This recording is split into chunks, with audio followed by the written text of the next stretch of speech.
guys, so niko na coach atuliva hapa, coach Alvin Opondo. Labda game ya leo una feel aje? 3 points against Beirut, team ambayo imekuwa inasumbua sana. I think imekuwa game poa. Tulikuwa under pressure after kucheza game kama 3 hivi, draw, alafu leo pia tukaongea na mavijana. Hii ilikuwa decide Terry na tujakuwa tukiperform vizuri last 2 matches kutoka kwa Dunga, tukakuja Mitungu, draw zote tukaenda Mwangaza last weekend.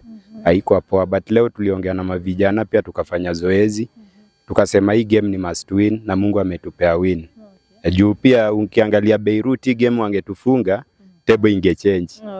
Na labda ni kitu gani uliambia maboys juu previous games as you have said ilikuwa mna draw 2-2, pia defense lakini umepata clean sheet. Labda uliambia nini maboys ama nini imechange kwa game leo? So, kitu niliambia mavijana, ukiangalia games sana hii second leg hatujakuwa tukiperform poa defensively. Unapata tukifunga bao tunarudi tuna concede, but kutoka last week tumekuwa tukitrainia hiyo kuscore na kudefend, na leo tumeambia mavijana please kama tunaweza tupate hata bao moja but tusiconcede, na hiyo ndio kitu umeona imefanyika hapa. Then pia tumeleta fresh bloods, umeona Erika jai ka bench, leo ameka bench, tumeweka vijana wadogo, na hiyo ndio game. Saa zingine game ikikata kijana acha pumzike kidogo, wale wengine waingie, na umeona Mawera jai cheza striking, leo nimemweka kutoka kwa fullback hadi striking juu tulikuwa tumejua Beirut ni timu ya kugonga na tulikuwa tunataka hiyo energy na tukue physical kidogo, which ametusaidia. Then ukiangalia wide tulicheza na Boyd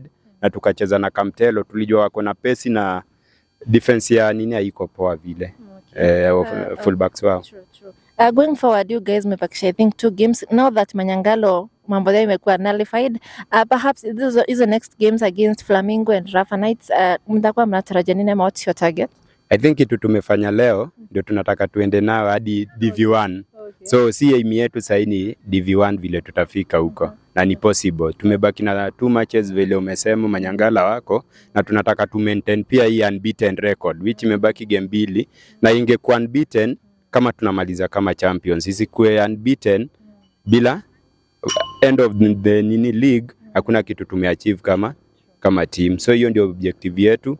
Na pia next week tuko na Flamingo na Rafa Knights, na Rafa Knights ni threat. It's a good team. It's a good team. Alinisumbua huko kwao by the way, wako na midfield mzuri. So tena tu ni kurudi drawing board, tuone ni wapi tumefanya juu. Lazima football ni mistakes. Kuna mistake tumefanya na kuna mahali so tukirudi zoezi tuna perfect mahali tumefanya vizuri na kucorrect makosa zenye ziko.